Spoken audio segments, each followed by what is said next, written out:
And here we go, the last episode of Hitchhiker's Guide to the Galaxy. Now, at some point in time, probably in the next 2 weeks, I'll take a revisit episode 3. It's just so fresh in the memory.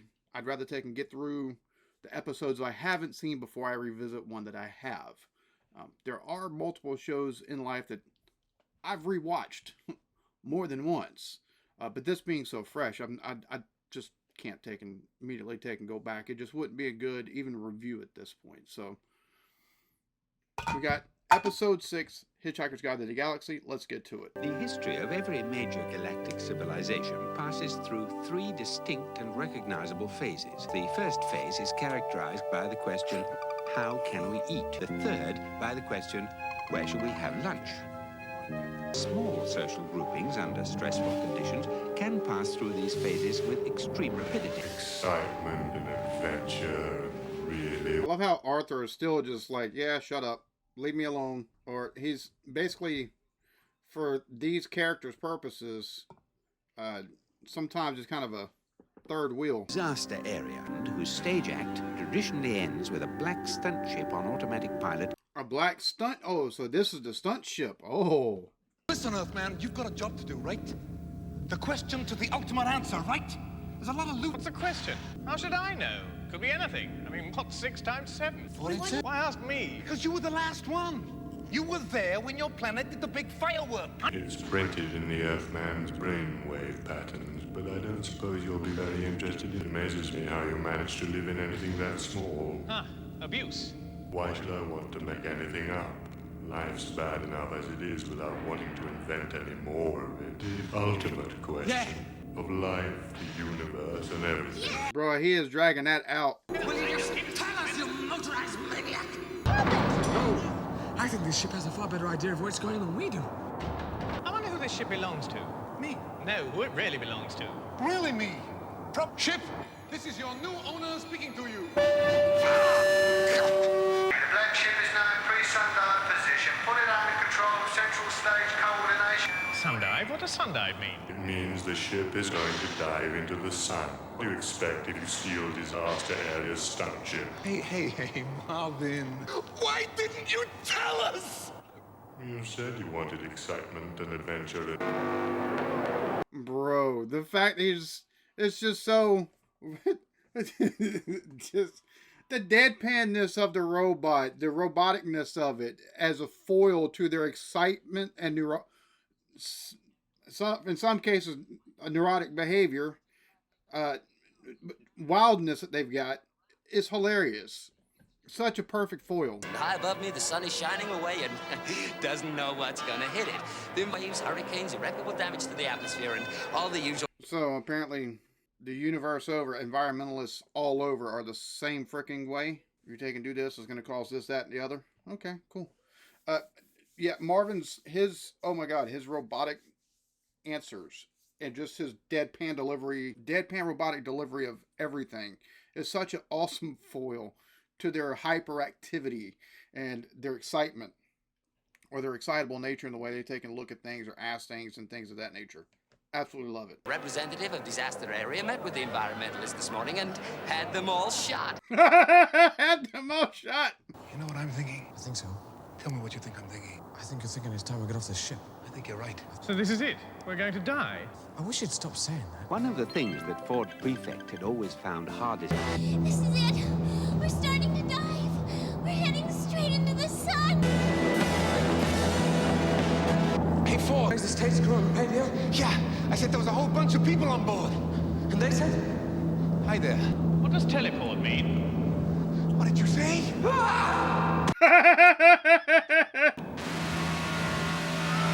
Hells! Wherever it is we're going, system that's cocked up. Hey, who cares where we go? Let's just go. No, someone would have to stay behind and operate it manually. Escape. That's why you leave Marvin. Hey. They all come to that realization at the same dang time. How would you like to, Lay down my life selflessly for you. Make the ultimate all right. Come on, guys. You better all get into... Oh, we really appreciate this. I I may just be a menial robot, but I'm far too intelligent to expect anyone to think of me. So they just send Marvin to his death. Well, where they teleport to? That's my question. Where's the rest of them? Ford? To change their clothes around? Safe? Trillian? There's no reason why we should all end up in the same place. Ah, well. Trillian? Feet. Let's move. That's the way they're coming from. This way. Seems they're converging on all sides, I guess. It's like a bunch of humans. Just jogging. Did it send them back in time as well?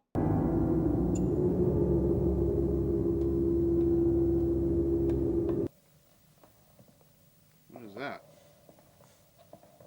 What's so great about dead people? I don't know. What is so great about dead people? Hey, look, a plaque. What's it say?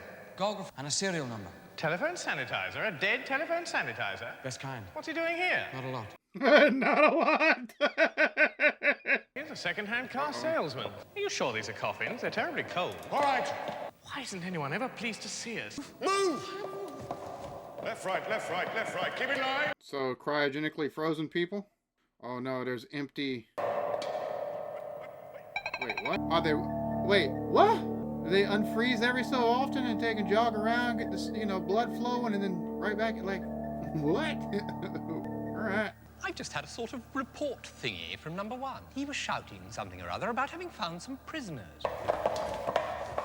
Captain, sir. Oh, hello. Hi. Hello. Excuse me not getting up, just having a quick bath. Oh, well. To interrogate the prisoners, sir. Why on Golga Frincham should I want to do that? To get information. Just dropped in for a quick gin and tonic, don't you?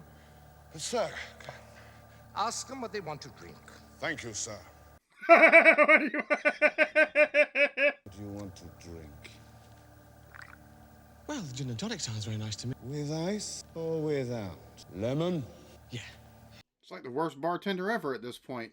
Hold them at gunpoint, see what drink they want. I'm trying to take a relaxing bath. Could I just ask you what your job is, actually? Your drinks. Oh, thanks. They're not dead. Good Lord, no. They're just frozen. Yes, they're going to be revived. Hairdressers, tire TV producers, insurance salesmen, personnel. We're going to colonize another planet. What?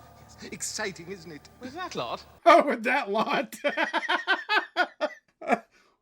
Who's going to build the place that you're colonizing? Because I don't think a hairdresser's going to build a house. Just saying. What's a bee-arc? A bee-arc? Well, you see, what happened was that our planet was doomed. So it was decided to build 3 gigantic ships. 3 gigantic into the bee ship. That's ours, of course. We go everyone else. You know, the middleman, and of course. What was wrong with your planet? It was going to blow up or crash into the sun or some such thing. But they made sure they sent all of you lot off first anyway. Oh, yes. Well, I can see that would be very important. Can you? Shh. I love the incredulous nature of, like, these idiots. Curiously enough, we haven't heard a peep out of them since we left 5 years ago. Unless, of course, they're all eaten by the goat.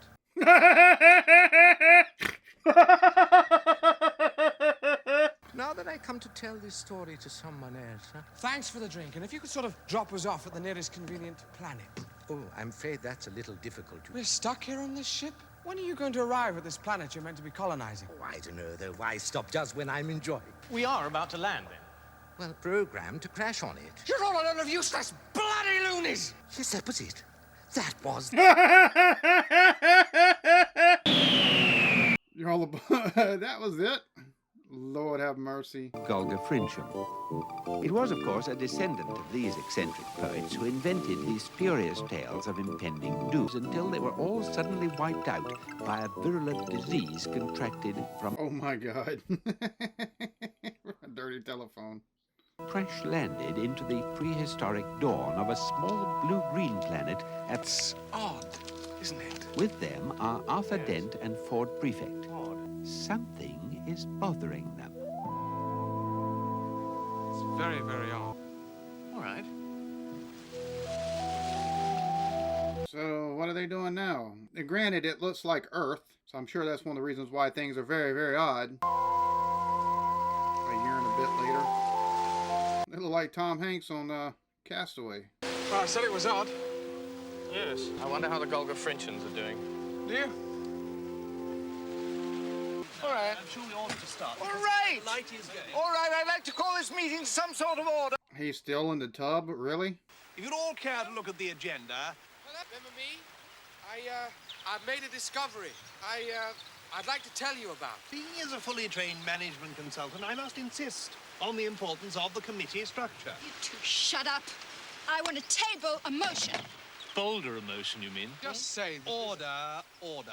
I would like to call to order the 573rd. 573 committee meetings. You haven't even discovered fire yet.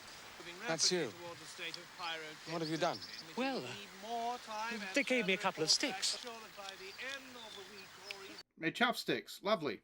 You are obviously being totally naive about that. Look, when you've been in marketing, it has to be properly researched. I mean, we've got to find out what people want. And the wheel. What about this wheel thing? I can see the reason why they were all sent to another planet. For their, the crash land. It's the single simplest machine in the entire universe. Oh, mighty Zarquan. Has no one done anything yet? Yes. I have declared war on the next continent. Yes, but there will be one day. So we've left a sort of open-ended... What the... Well, potential military installations. All right, trees. Trees. And we interrogated a gazelle. Yes! And one of our surviving film producers rescued a camera from the wreckage. He wants to... What? Oh, interrogated a gazelle, bro. Oh, this final episode. At least, if there's any more episodes than this, please let me know, because this is the last one that's on. Might have to take and see. Let's see. I think I've got a DVD thing here for it. I might have to check that out too. Make a documentary. If we could, for a moment, move on to the subject of fiscal policy. Doesn't grow on trees, you know. But since we decided a few weeks ago to adopt the leaf, we have run into a small inflation problem owing to the high level of leaf availability. So in order to obviate this problem, we've decided defoliation. You're mad. You know that, don't you? What you have been doing all this time. I mean, you and that other... Trying to find out something about this world. Have I got news for you? I've seen your future. 2 million years you got, and that's it. At the end of that time, your race will be dead. 2 million years. No, honestly, no. Y scores 5, you see, and it's on a triple word score. Put down the jawbone. Hi, Arthur. What you doing? I'm trying to teach the cavemen to play Scrabble. What's the point in that? We've got to make them evolve. Can you imagine what a world would be like descended from those cretins over there?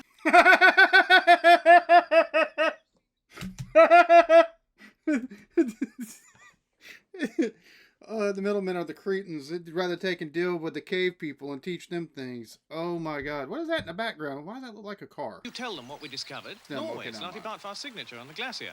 What's the point? All right, will be. In 2 million years' time, you tell them that, see what they say. They'll chase you up a tree and set fire to it. The human race is currently standing around a bath over there making documentaries about themselves. You know that in 2 million years' time, it gets demolished by the Vogons to make way for a hyperspace bypass. You can't change anything. Oh, well. It's all been a bit of a waste of time for you, hasn't it? He's pointing at the Scrabble board. Oh, he's probably spelt library again with 1 R. No, look! The experiment. 42. Deep Thought's answer to the experiment. To find a question, that answer is going on all around us. Terrific. We've cocked it up. What do you mean? The Golgafrinchans, us, just by arriving here. What about my brain? Marvin said the question was printed in my brainwave patterns. If it's in my brain, and I don't know how to reach it, suppose we introduce some random element, pulling out letters from the Scrabble bag. Brilliant. Right. Right. W-H-A-T. What? Great. U-G. Doyug. Ah. F-Y-O-U. U-M-S-I-X. 6 by 9. Is that it? 42? I always said there was something fundamentally wrong with the universe. Just at the moment, it's a very beautiful planet. It is. The river snaking off into the distance. The burning forests. What a life for a young planet to look forward to. What a waste. Well, got used as a ball in a game of intergalactic bar billiards. Got potted straight into a black hole. Where'd you read that? Oh, a book. What book? The Hitchhiker's Guide to the Galaxy. I see. Okay, this the fact that they come full circle and wind up on Earth, but 2 million years previous to it being blown up by the Vogan ship is just, I don't know. It seems like a poetic ending, right? Because they've spent the last what 4 episodes trying to figure out, what the question is for the answer. Basically 42, or the question was asked, what's the meaning of life, and basically everything. Given the answer 42, told it, need to ask the question better, or and have been trying to. That's one of the things that's been, kind of niggling in the background, right? Just kind of sitting there and over the top of everything as they go to after they taken, leave Meridian to go to that restaurant, or actually are almost blown up on Meridian and wind up at the restaurant at the edge of the world that's built on the civilization. Anyways, yeah, only to steal that ship, and now they're 2 million years later, or 2 million years earlier on Earth. It's just kind of a poetic circle that happened. And for them to take in, everything, as Ford said, to be cocked up because they're there at the time of the cavemen when it should have been, just basically natural evolution happening. Just, this series is just fantastic. Absolutely fantastic. I actually think the universe itself, the galaxy itself that Douglas Adams took and built, the world that he built for the actual story that's contained within, I think it's more the main character than Ford or Arthur or Zaphod or Trillian or Marvin or anything like that, because it's these little bits and pieces that not only are we introduced to through these different narrations and graphics and things of that nature, but also the interactions they have with the people within it, that, as funny as they are, just make it such an interesting thing. I think the universe, the galaxy of Hitchhiker's Guide to the Galaxy itself is as much the main character of this story, more so almost than Ford and Arthur. It's just, but the fact that Arthur is taken from,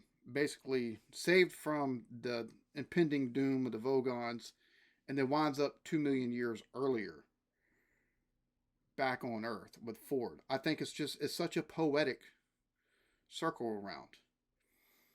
Absolutely love this. I think this is just fantastic. I don't know any other way to put it, because the character development or the characters within this that fill out this world, like I said, the galaxy itself, the world itself, is as much of if not the main character, as much as Ford and Arthur and Zaphod and Trillian and Marvin. It's because it's more ever present than they are, because they're just on the screen in the scenes as a story mechanism. I think it's more like it seems, that's just to me, and I think that's absolutely brilliant. Absolutely brilliant. I hope y'all enjoyed this. I know I sure have. Y'all be good to each other. Love yourselves. Peace.